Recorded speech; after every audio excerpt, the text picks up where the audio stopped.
Sometimes a marriage doesn't fall apart because of shouting. Not because of affairs that become public, but because of waiting. Silence. Years of hope that never comes true. San Francisco, California. A city of fog, of hills, of cold mornings. A place where the ocean wind creeps under your skin, even when the sun is shining. A city that looks alive, but often leaves people alone with their fears. Emma Hunter loved this city. Once, before every street became a reminder of hospitals, clinics, and long, silent drives home. She and David had been together for 6 years, not a perfect movie couple. They laughed at small things, argued about dirty dishes, watched TV shows in the evenings, sitting close. But more and more often, in silence, they planned a future, and in that future, there was always a place for children. But time passed, and that place remained empty. The first doctor spoke carefully. The second, colder. The third no longer hid his doubts. Fertility issues, hormonal imbalances, procedures, treatments, waiting, hope, born again, and dying again, with every pregnancy test. Emma made it the meaning of her life. She read medical articles at night, wrote down dates, set alarms for pills. She endured pain, endured exhaustion. She went to procedures alone, not always telling David, because she didn't want to see his disappointment, his helplessness. David, he supported her. At least, he tried. But for him, medicine felt distant, cold, emotionless. He wanted life, not endless waiting. They talked about adoption. They even visited a children's center. Small cribs, toys, children's drawings on the walls. David looked at them and imagined a home filled with voices. Emma looked away. "I want to feel it," she said quietly. "I want to carry a child under my heart. I want to know it's a part of us." David didn't argue, but something inside him cracked.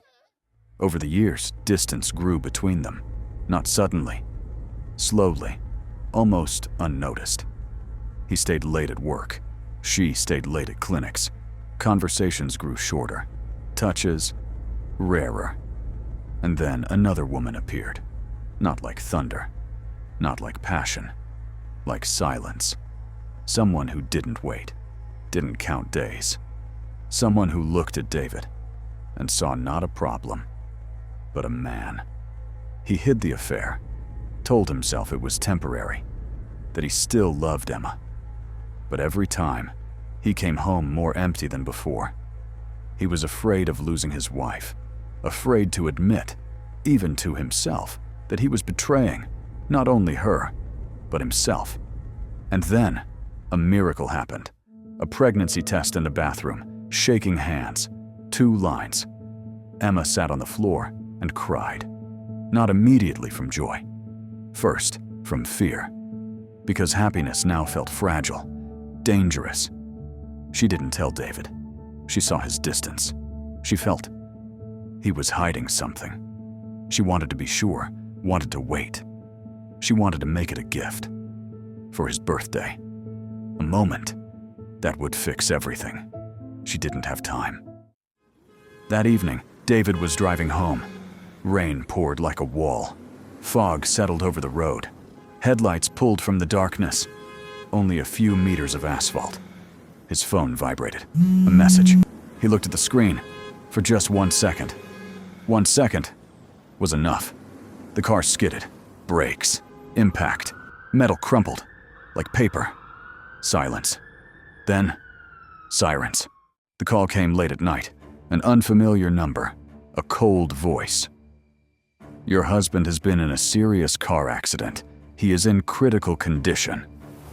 Emma's world collapsed in a single second. She ran through the night streets of San Francisco. Rain, headlights, empty roads. Her heart beat so loudly, it drowned out her thoughts. The hospital smelled of antiseptic and fear. She found him quickly. David lay connected to machines, wires, tubes, monitors. His face was pale, almost unrecognizable. Emma took his hand. He opened his eyes, looked at her, silently. "Everything will be okay," she whispered through tears. "You'll survive. We'll get through this. I'm here." He seemed to want to say something, but didn't. The monitor screamed. Doctors rushed in. Commands, pressure, injections, chaos. Emma didn't let go of his hand, and when the doctor stopped, she understood. The silence was more terrifying than any sound. She leaned closer. Her voice was barely audible. "We did it. I'm pregnant. I wanted to tell you on your birthday, but I'm telling you now. I think you can hear me." Tears fell onto his hand. "If it's a girl, I'll name her Sarah, like you wanted. And if it's a boy, Tom, like you." She stayed there a long time, talking to him about the future, about life, about love. And then, she was alone. Months later, when Emma's belly began to round, she often came to a hill by the ocean. She spoke to the wind, to the past, to memory.